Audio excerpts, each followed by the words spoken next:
Fin janvier, donc j'ai cette chance de pouvoir aller très souvent dans notre pays et je le promets de l'appeler directement de Kasbah. Euh, vous savez, cette question du gouverneur de la Banque de France s'analyse aussi à travers un d'Algérie. prisme plus général, oui, d'Algérie, à travers un prisme beaucoup plus général et de la concomitance en finalité entre deux décisions qui ont été prises en même temps, qui sont applicables en même temps et qui posent problème à l'ensemble des Algériens, qu'ils soient commerçants ou pas. Moi, cette analyse, ou en tout cas cette observation que je fais, c'est que ces deux décisions, la question du cash et la question aussi du nouveau code de la route et de toutes les conséquences pour le transport de marchandises, de biens de personnes, moi, m'interroge énormément sur la finalité de cette action concomitante. Moi, l'impression que j'ai, je n'aime pas beaucoup dire impression parce que je préfère fonctionner sur des éléments factuels, mais l'analyse que j'en fais, et que les décisions pourraient avoir été prises par les mêmes personnes avec un objectif certain de mettre le président de la République en porte-à-faux vis-à-vis du peuple algérien.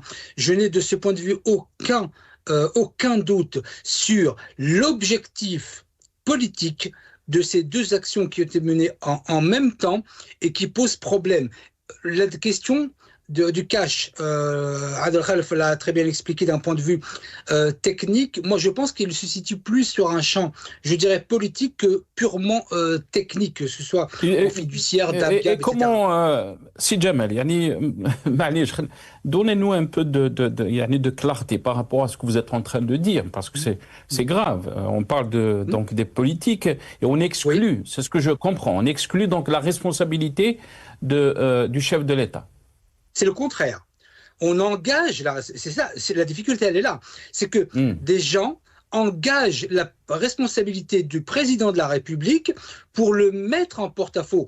D'aucuns diront Thawra Moudadda, on peut l'appeler de différentes manières, mais en tout état de cause, d'ailleurs, d'abord... Donc, en d'autres termes, Jamal Gissoum, est-ce que vous pensez donc que ces décisions, ces politiques qu'on est en train de voir et qu'on est en train de discuter sont une forme de sabotage pour le chef de l'État? C'est exactement ça. C'est une forme de sabotage de la démarche du président de la République qui lui-même d'ailleurs met en place des actions qui lui posent problème. Donc il a son entière aussi responsabilité. Je ne peux pas entendre que l'on va laver la responsabilité du président de la République car celles et ceux qui sont en train de mener ces actions de sabotage et de mettre le président de la République en porte-à-faux ont été forcément nommés par lui. Donc la responsabilité du président de la République est tout à fait entière sur cette question. Elles n'ont pas été prises parce que, vous savez...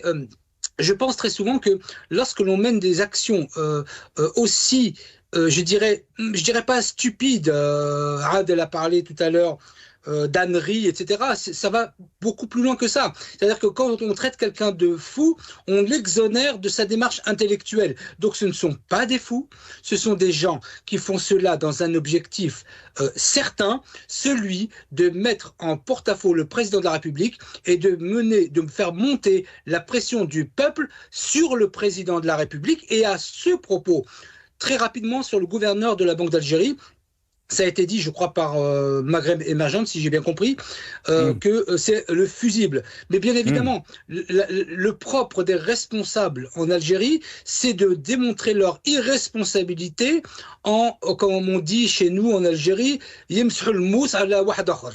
Et c'est exactement ce qui s'est passé pour le gouverneur de la Banque d'Algérie, parce que le gouverneur n'a pas pris cette décision. C'est une décision éminemment politique. Le gouverneur